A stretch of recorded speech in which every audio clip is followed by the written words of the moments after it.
ஓம் சரவணபவ போற்றி. ஓம் செந்தில்நாதன் போற்றி. மிதுன ராசியில் இருக்கக்கூடிய அனைத்து அன்பர்களுக்கும் நண்பர்களுக்கும் அன்பார்ந்த மனமார்ந்த வணக்கத்தை உங்கள் ஜோதிடர் செல்வன் இந்த இடத்தில் தெரிவித்துக் கொள்கிறேன். மிதுன ராசி அப்படின்னு எடுத்துக்கிட்டாலே 95% அன்பர்கள் கிட்டத்தட்ட இதுக்கு மேலே எனக்கு வாழ்க்கையே வேணாம்ப்பா, நான் எந்த பிறவியுமே எடுக்க விரும்பலை, நான் பட்ட கஷ்டமெல்லாம் போதும், அடுத்த ஜென்மன்னு ஒன்று இருந்தால் அது எனக்கு மட்டும் இருக்கவே கூடாதுன்னு தினம் தினம் கடவுள்கிட்ட வேண்டிக்கிட்டு இருக்கீங்க. காரணம், உங்களுக்கு அவ்வளோ மன உளைச்சல். காலையில் எந்திரிச்சதுலேருந்து இரவு தூங்கும் வரைக்குமே உங்களுக்கு பிரச்சனை மட்டும்தான். இதுக்கு மேலே எந்தவித கஷ்டத்தையும் அனுபவிக்க தயாராகவே இல்லை. ஒரு விரக்தி நிலைக்கே போயிருப்பீங்க. உங்களுக்கு இருந்த கஷ்டம், உங்களுக்கு இருந்த மனவலி அத்தனையுமே வரக்கூடிய ஜூலை மாதம் உங்களை விட்டு பறந்து போகும் அன்பர்களே. ஜூலை மாதம் அப்படி என்ன நடக்க போகுது? சுக்கிர பகவான் பெயர்ச்சி ஆகிறாரு. சுக்கிர பகவான் அப்படின்றவர் யாரு? கலத்திரக்காரகர்.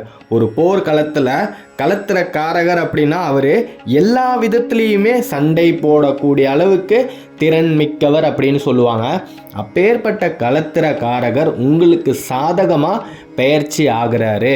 அப்படி இருக்கும் பட்சத்தில் நமக்கு சகல சௌபாக்கியங்களுமே அடையக்கூடிய ஒரு பொன்னான காலம் அப்படின்னு தானே சொல்லணும். சுக்கிர பகவான் நமக்கு கொடுக்கறத யாராலையுமே தடுக்க முடியாது.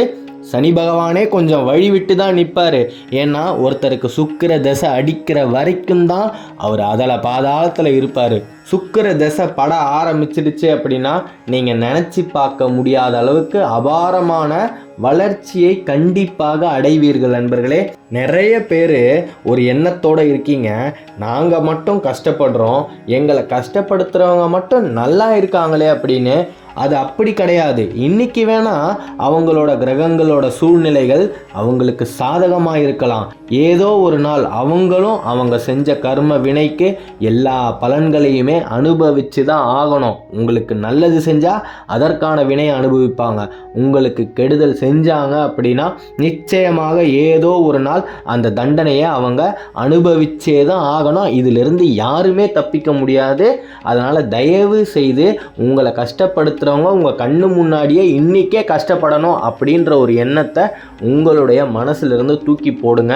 முடிஞ்ச வரைக்கும் உங்களுக்கு பிடிச்ச தெய்வமாக இருந்தாலும் சரி, இந்த பிரபஞ்சத்துக்கிட்ட நீங்கள் வேண்டினாலும் சரி, எல்லாருமே நல்லா இருக்கணும், எல்லாருக்கும் எல்லாமே கிடைக்கணும் அப்படின்னு சொல்லி வேண்டுங்க.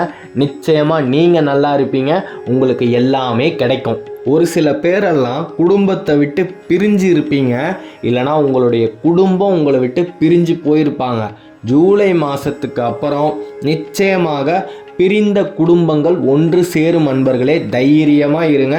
உங்களை வேணான்னு யாரெல்லாம் உங்களை விட்டுட்டு போனாங்களோ நிச்சயமாக உங்களுடைய பாசத்துக்காகவும் அன்புக்காகவும் உங்களை தேடி வந்தே தீருவாங்க. ஏன்னா சுக்கிர தசை அடிக்க ஆரம்பிச்சிருச்சுல்ல. அப்போ உங்ககிட்ட என்ன இருக்கும்? பணம் இருக்கும், தனம் இருக்கும், சகல சௌபாக்கியங்களும் இருக்கும். அப்போ உங்களை யாரெல்லாம் வேணான்னு சொல்லி தூரமாக போனாங்களோ கண்டிப்பாக உங்களை தேடி வந்தே தீருவாங்க. மிகப்பெரிய ஒரு மாற்றம் நடந்தே தீரும். இது நாள் வரைக்கும் நீங்கள் பட்ட கஷ்டத்துக்கு பலன் கிடைக்க போகுது. எப்போ உங்களுக்கு சுக்கிர தசை அடிக்க ஆரம்பிச்சிருச்சோ இனிமே உங்களுக்கு மிகப்பெரிய ஒரு தனலக்ஷ்மி வரமே உங்களை தேடி வரும் அப்படின்னே சொல்லலாம். அவ்வளோதான், ஒரே வார்த்தையில் சொல்லி முடிச்சிடலாம். அதாவது உங்களுக்கு மகாலட்சுமியோட அருள் வர ஆரம்பிக்க போகுது. அப்படி நமக்கு மகாலட்சுமியோட அருள் வரும்போது அந்த அருளை நம்ம கிட்டேயே தக்க வச்சுக்கிறதுக்கு நாம் என்ன பண்ணணும் அப்படின்னா, உண்மையாகவே கஷ்டப்படுபவரை தேடி கண்டுபிடித்து பசுவை தானமாக கொடுங்க. மிகப்பெரிய தானம் அப்படின்றது கோதானம் தான். அப்படிப்பட்ட பசுவை நீங்கள் தானமாக கொடுத்துட்டீங்க அப்படின்னா அந்த மகாலட்சுமியோட கடாட்சம் உங்களை சுற்றிக்கிட்டே தான் இருக்கும்.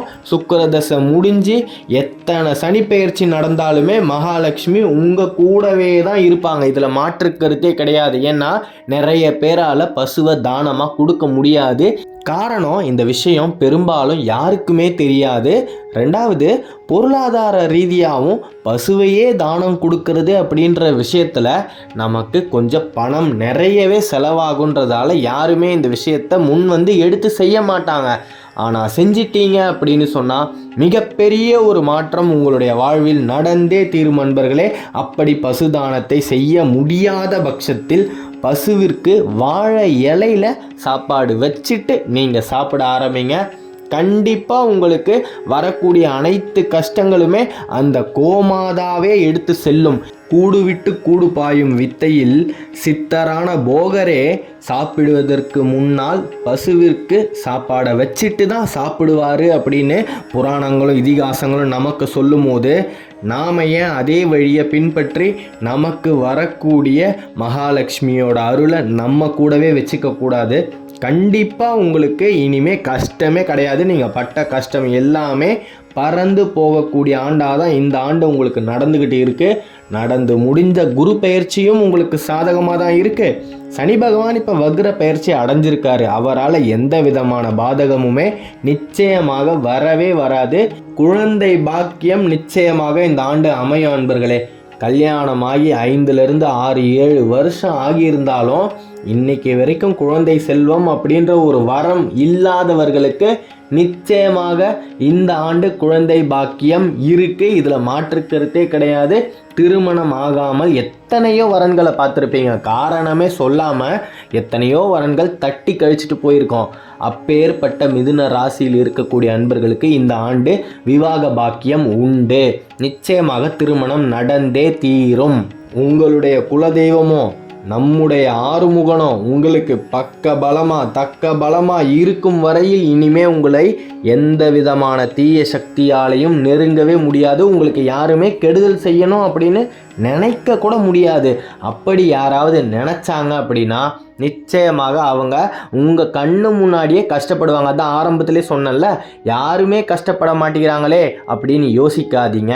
நிச்சயமாக அவங்களுக்கான காலம் வரும்போது அவங்க கஷ்டப்பட்டே தீருவாங்க அப்படின்னு. அந்த காலம் இந்த காலம்தான். உங்களை யாரெல்லாம் இது நாள் வரைக்கும் நிந்திச்சுக்கிட்டு இருந்தாங்களோ அவங்க அத்தனை பேருமே உங்கள் கண்ணு முன்னாடியே கஷ்டப்படுவாங்க.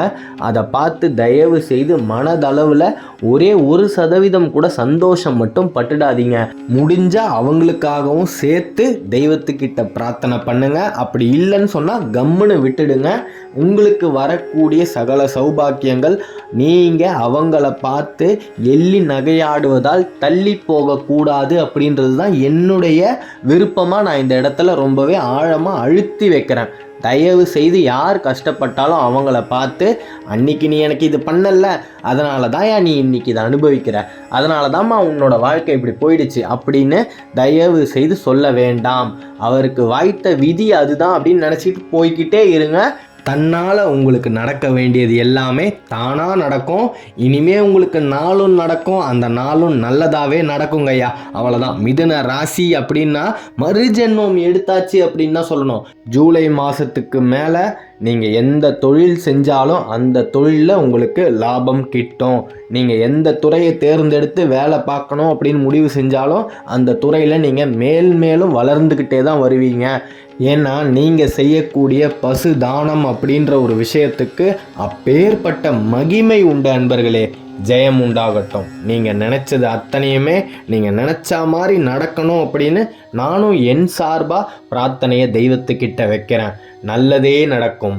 அடுத்த காணொளியில் விரைவில் சந்திப்போம். மிதுன ராசியை பற்றி நீங்கள் தொடர்ந்து தெரிஞ்சுக்கணும் அப்படின்னா இந்த சேனலை சப்ஸ்கிரைப் பண்ணிக்கோங்க. தென்னாட்டுடைய சிவனே போற்றி, எந்நாட்டவருக்கும் இறைவா போற்றி. நன்றி.